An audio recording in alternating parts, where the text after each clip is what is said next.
Have you ever wondered what it takes to turn personal adversity into a groundbreaking support system for families in need? Welcome to Doctors of the Baobab. On this podcast, we go behind the white coat to get to know the doctors that we admire and respect.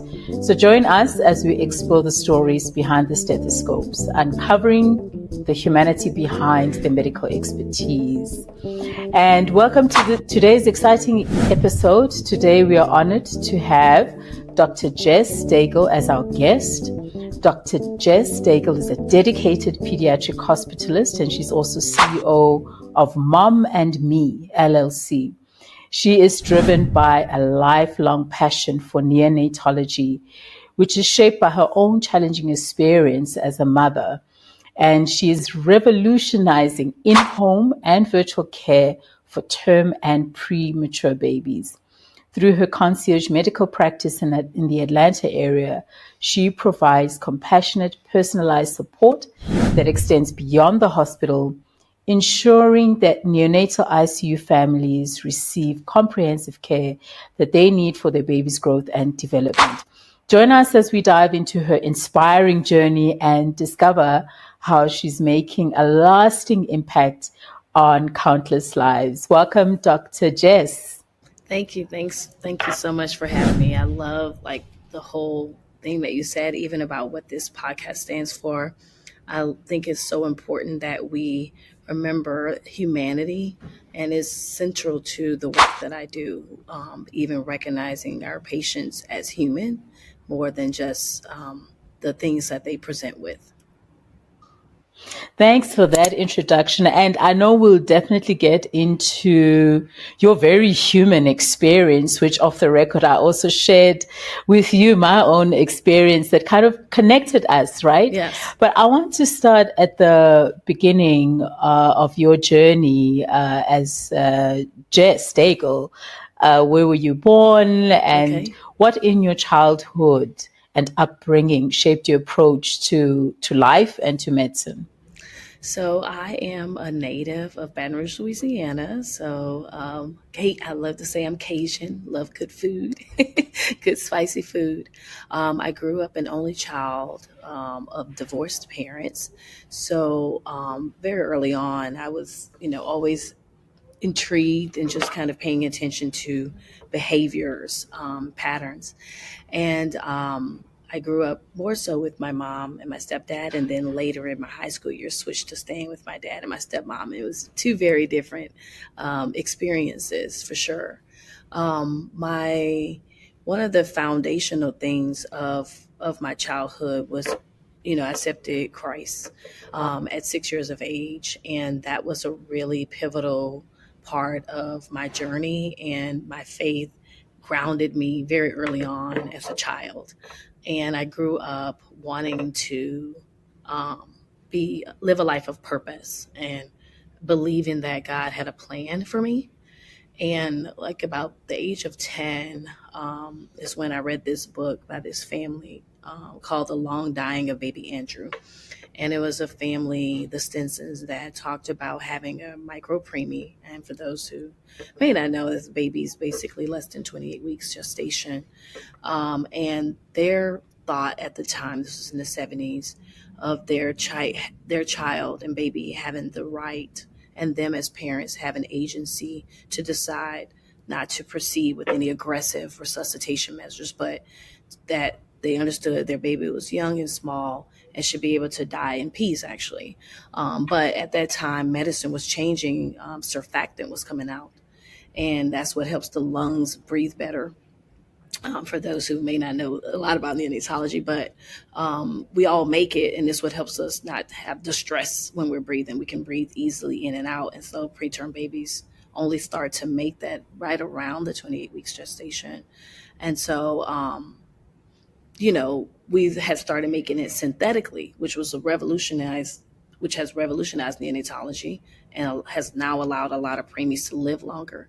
But at the time, it was new, right? And imagine just like how we dealt with COVID and the vaccines coming out, that can be helpful and scary, because it's like, well, what does this mean what will this mean for my baby having this intervention? And so I was very intrigued. And so I like to say that I think some of it is, I think it's God given that I had that interest, because I could have just as easily decided that I wanted to, I don't know, build cars or something. But it attracted me, it spoke to me, their story. And I said, I want to be a neonatologist. And I went, at the time, that's actually when you went to the library and research stuff. But I went to the library and to learn more about it, and I actually ended up finding this website called Neonatology on the web, and they tell you everything about what to do, like what it is neonatology and how long you have to go to school. And so I set myself on that path. And outside of that, I've always been a very curious person, so I always like to understand why and what and reasoning behind things. I thought at first I would probably do child psychology, because I was always very interested in how things came to be, how people learned, the decisions they made, even that young, actually. My mom always said I was an old soul.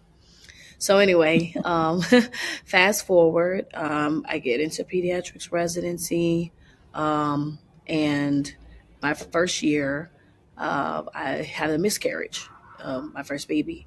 And for me, that was really life altering in the fact that, one, obviously I'm grieving the loss of a child that was, to be, hopefully, but also more, it really helped me see to the other side of what people I had been engaging with, other patients, other moms, even as a young trainee.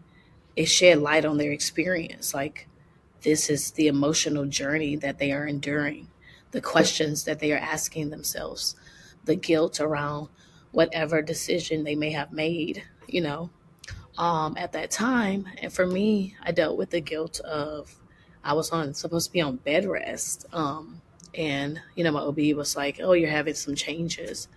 And I thought I was bed resting the best I could. Like, I wasn't like running marathons or anything. I just was kind of living, like just walking around my house, normal day things. And me and my husband had went to get something to eat. And then we came back and I like felt the gush of fluid and I was like, oh no. And so I went to the hospital and ended up having to deliver at 19 weeks.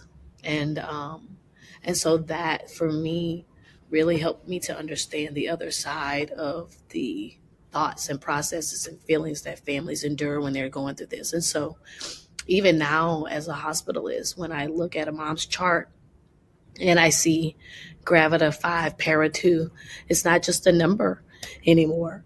It's like there are people that have had losses, and I get curious about them and how are they handling it still, And so that really set the tone for what I do.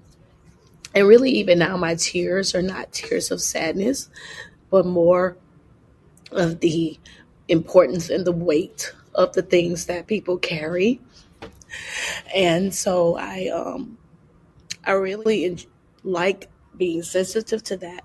Some people will say they wouldn't want to cry or be in touch with that, but I think it's what keeps me connected to the people that I work with.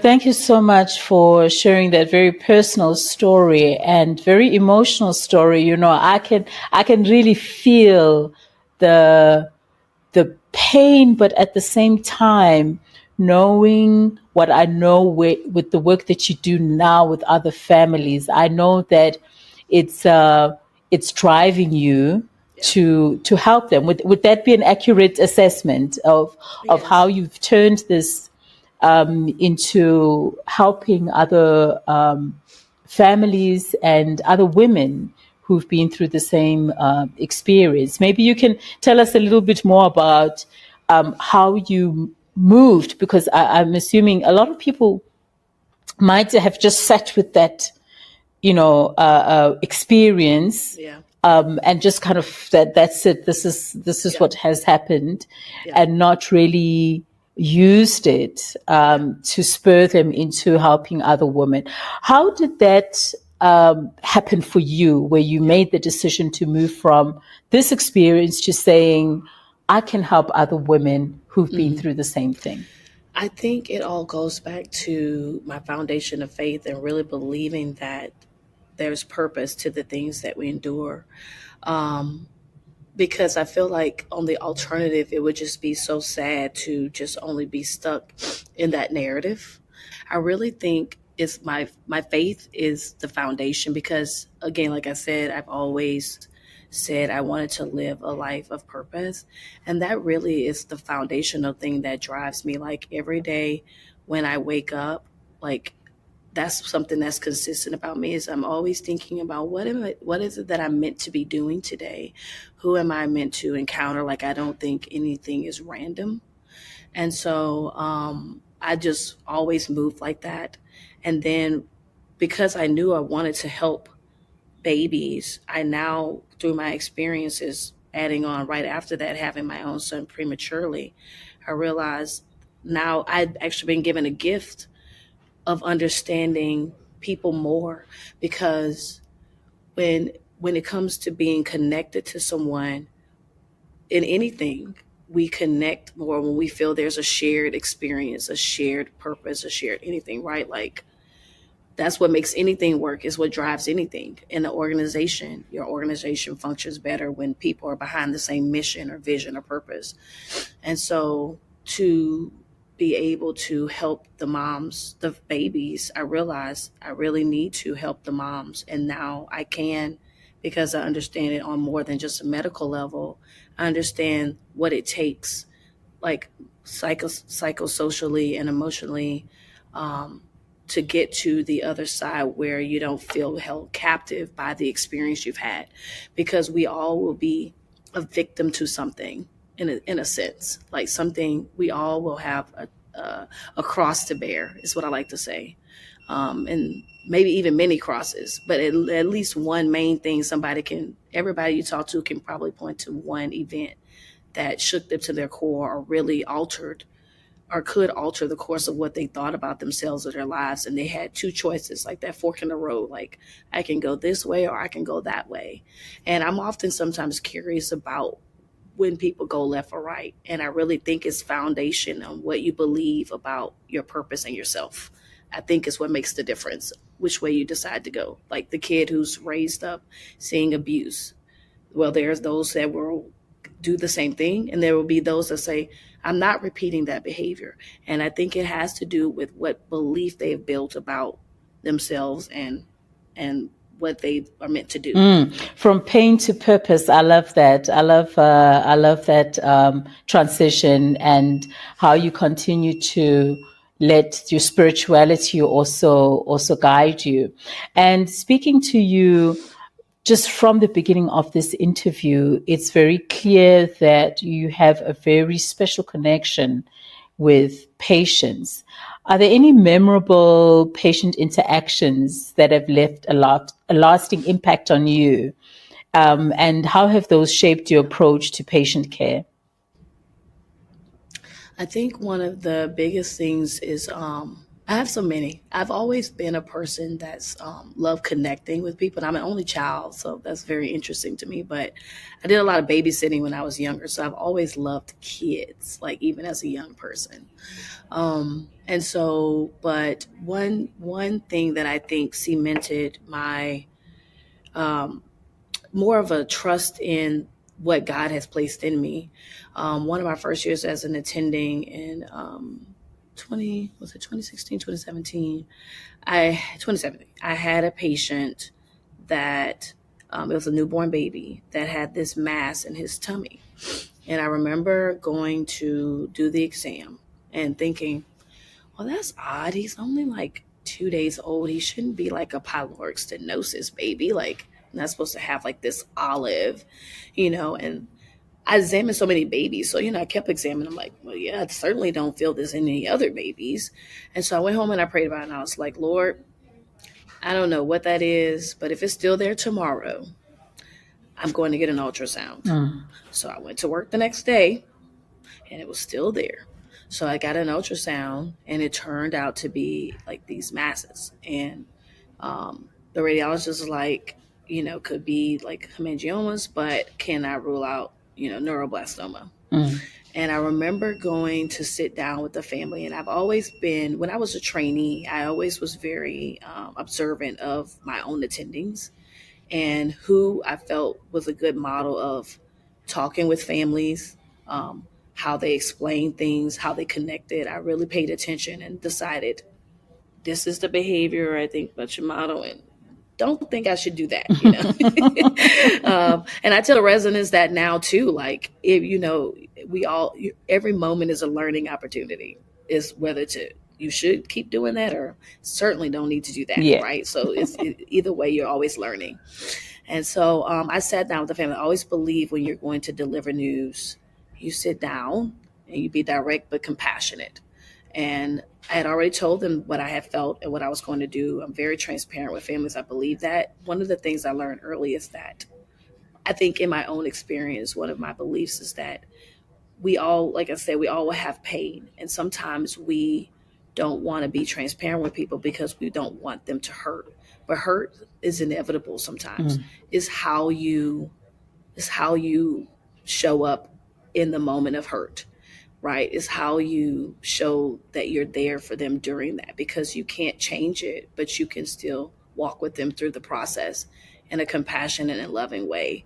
Well, when they come back, they say, that was the hardest moment of my life, but the way that you were present really mattered, And so I told them what it was and what the next steps were.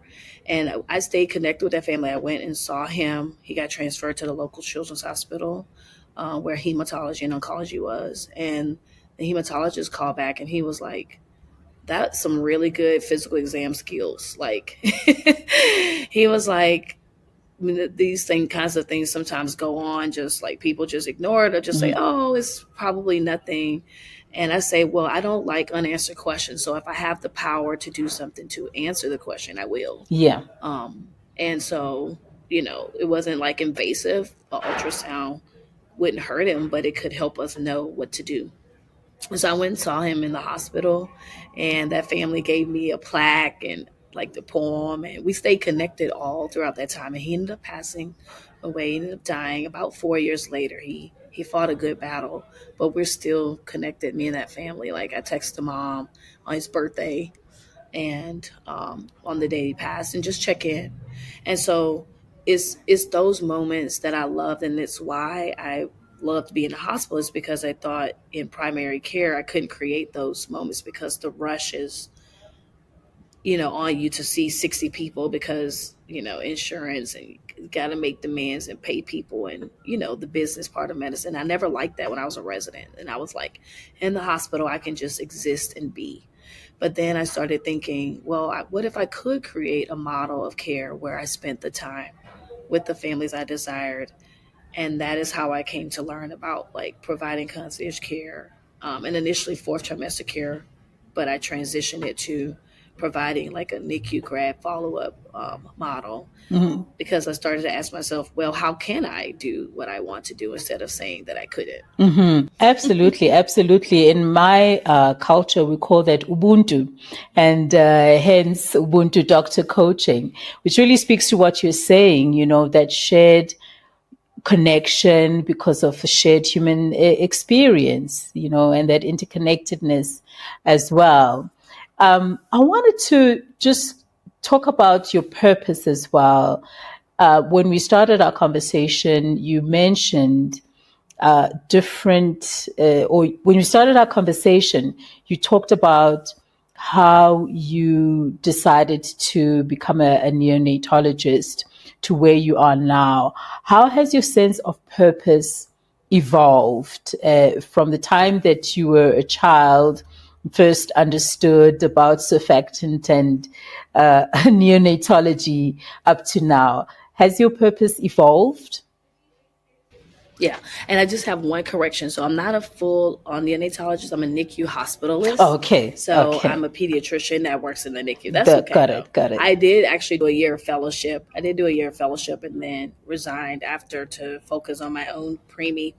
But I do still work in the NICU, but it's technically as a pediatrician. Okay.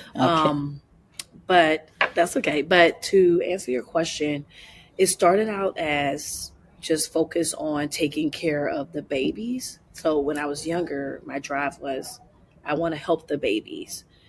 After my miscarriage and then having my own two preemies, I had a son at 31 weeks who was in the NICU about 5 weeks. And then my daughter was 36 weeks. She came home, but both of them I dealt with the feeding issues that can sometimes come with preemies and worrying about development and things like that.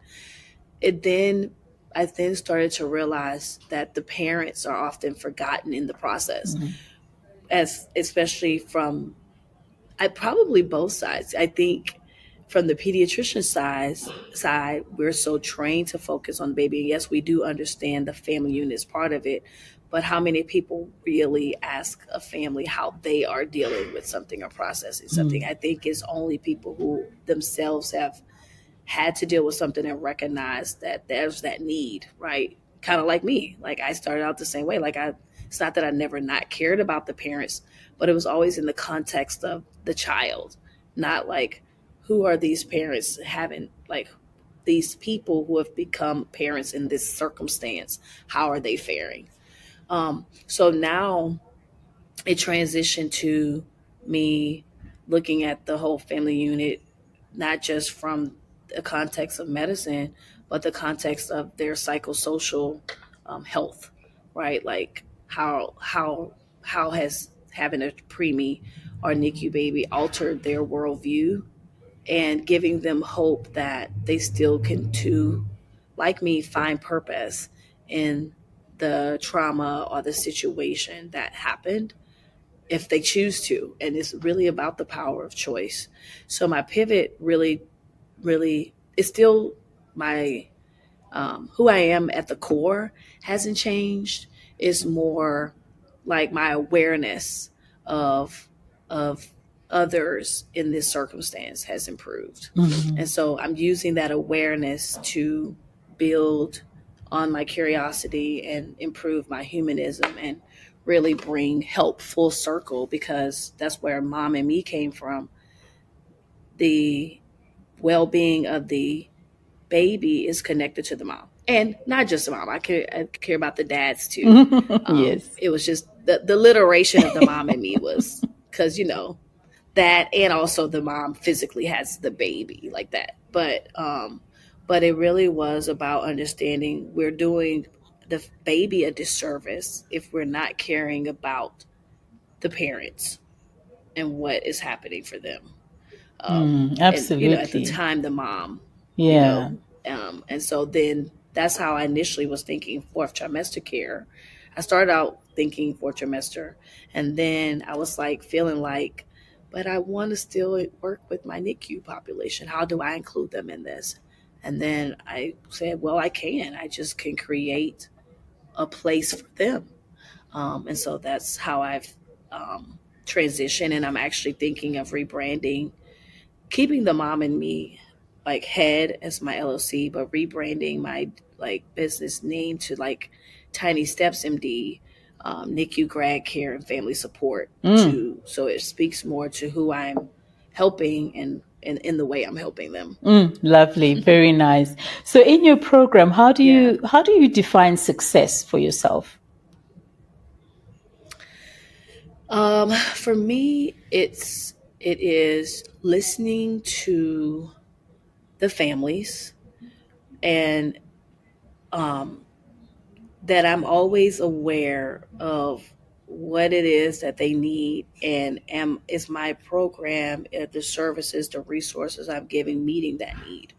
Understanding that all the families who work with me will be different, but there will be some core things that they all need. But I do like a needs assessment of the family, because that's one of the things that I had to learn. My husband would laugh at me because one of the families that I work with, they were not very hands on. They were just kind of, text me here and there. And then one of the other families was very, very much engaged. And I was initially offended at first by the first family. They don't call me for anything. And my husband's like, you're the only person I know who'd be mad someone isn't blowing up your phone asking questions. I was like, but I wanted to just really make sure that they knew I was there for the support. And he was like, well, they know you're there because when they text you, you respond. But everybody has different levels of what they need. So as long as you've made it clear the support that you'll provide, then you have to give people agency to do, use the service how they will, right? It's just kind of like if we buy a digital product, maybe everybody will go through all the modules, and maybe somebody might be like, module 4 and 5 is what I really needed.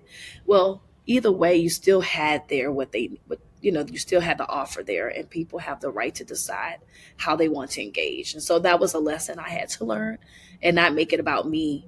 But as long as I've set the tone, like, hey, I'm here for you, I'm willing to listen, then they know that, then let them be free to do it how they will. Very nice.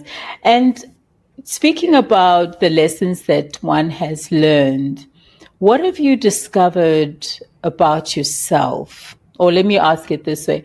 What has medicine led you to discover about yourself? I think it's pointed out like by how curious I am. It's made that very clear. It's also made clear that my awareness of others, it's improved my awareness of others. Even not so much just the patients, but even my colleagues, like the nurses that I work with, administration. I get curious about them. Like, why is this decision being made in the hospital? What is the driving factor for X, Y, and Z?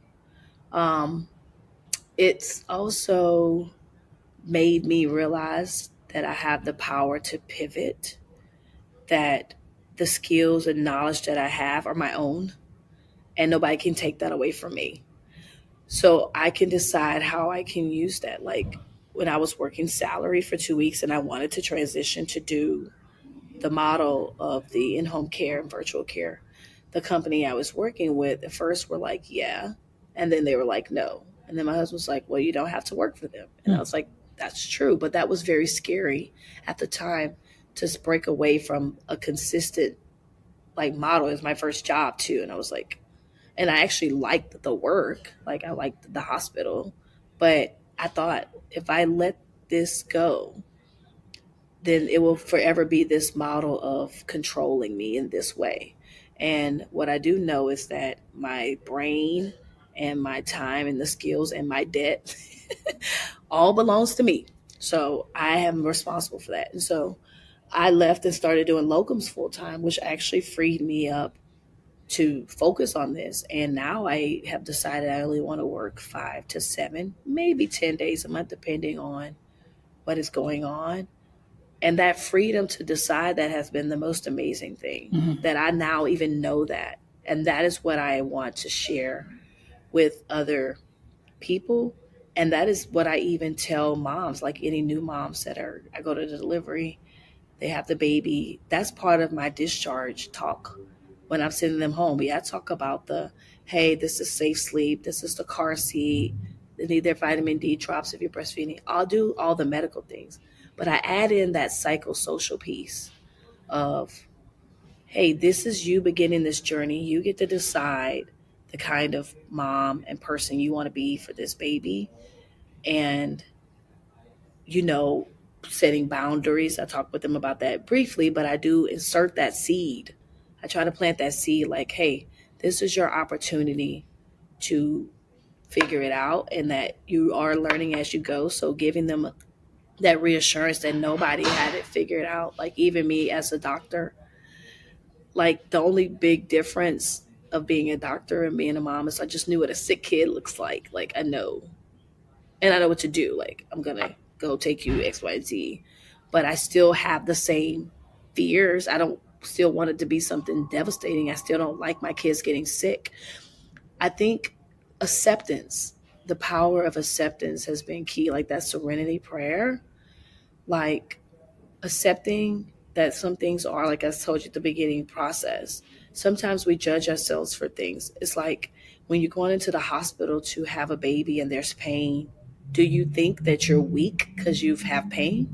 No, you should have pain. Nerves are being stretched, skin is being pushed, muscles are being torn. It makes sense. But we will judge ourselves and make it mean something about us.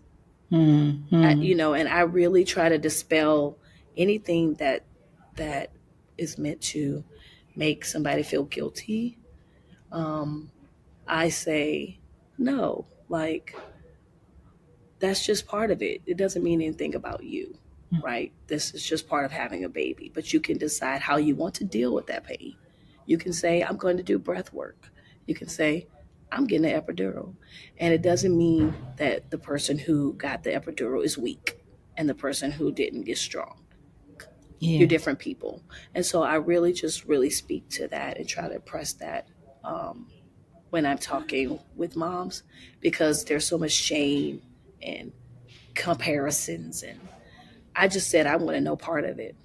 And that, making that decision has been the most freeing thing for me as a mom and woman and doctor, actually. Mm.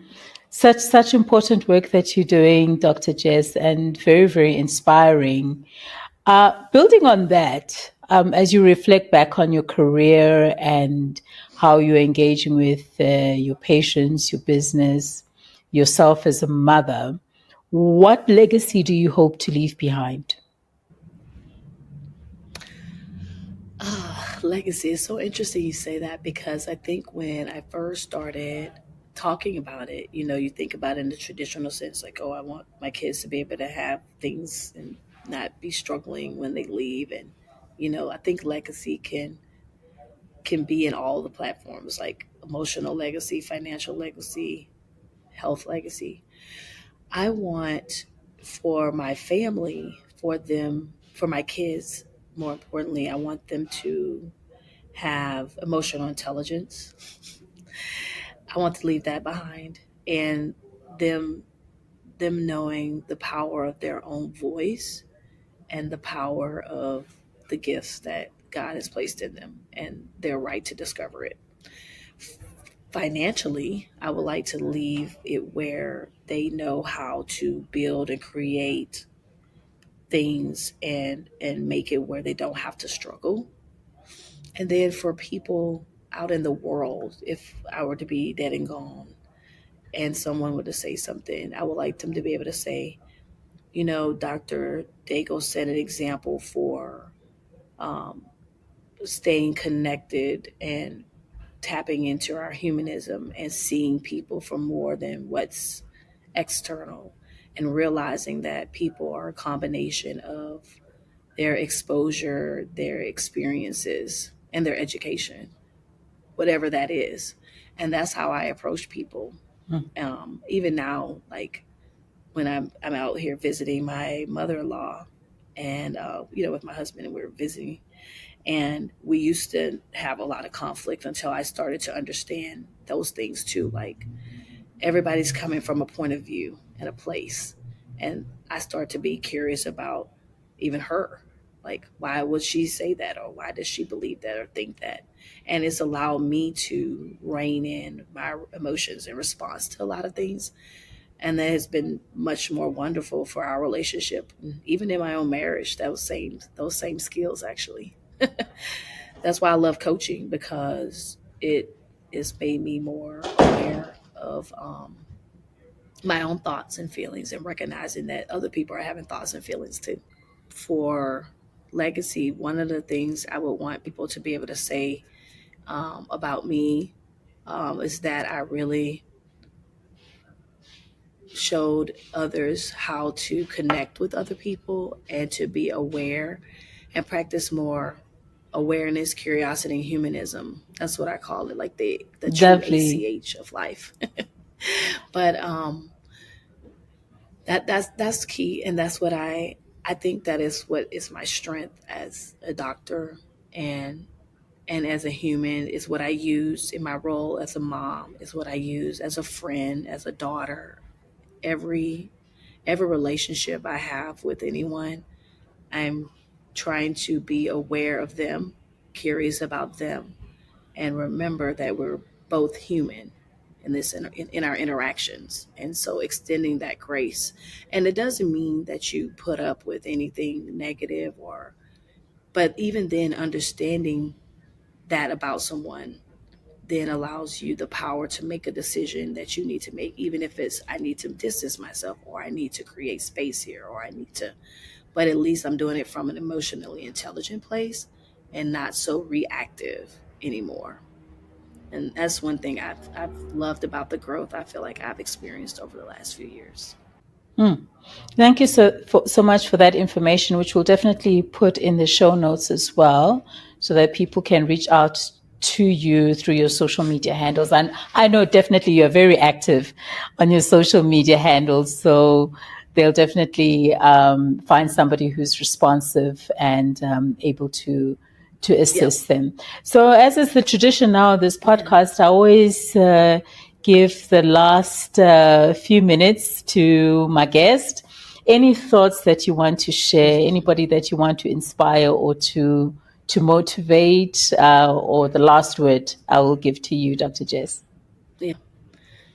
I think one of the most important things that someone can do for themselves is realize that they are not powerless. That you have the power of choice, and you have the power, and with that you can decide to engage in help for yourself, help from others, and you can always pivot in life. So even if you thought you started out one way thinking that life had to look like this, and now you're finding it's looking like something else, that's okay. Like, lean into it, because there could be something better on the side. If someone would have asked me, I think I would be on podcasts talking with people, or even haven't had my own practice, I would have been like, no. My only life goal was to work at the hospital and take care of babies. I hadn't even seen myself married with kids, and now I'm married with kids. I work in the hospital. I travel. I do a lot of things I didn't anticipate doing, because I was open to the fact that we never really know anyway. We always start out with one thing, and as you keep walking, you discover, and so lean into that power to pivot and give yourself a chance, um, to do the things that that are deep inside. Everybody has that thing that's calling them and nagging them and saying, more is over here. Tap into that more. That's what I would say. Wow, I'm so inspired by that. Definitely, here's to leaning into the experience called life, wherever it takes us, and into that pivot. Yeah. Thank you so much, Dr. Jess Daigle, for joining us today for another insightful episode of Doctors of the Baobab. Thank you. And to the audience, I hope you found today's discussion both enlightening and insightful. Stay tuned. Don't forget to subscribe to the podcast so that you never miss another episode filled with more valuable insights and strategies for personal growth. And if you also know someone who could benefit from this discussion, be sure to spread the word, encourage them to tune in. And remember that every small step that you take towards your goals is a victory worth celebrating. So until next time, keep growing and shining bright. Doctors of the Baobab, where medicine meets motivation.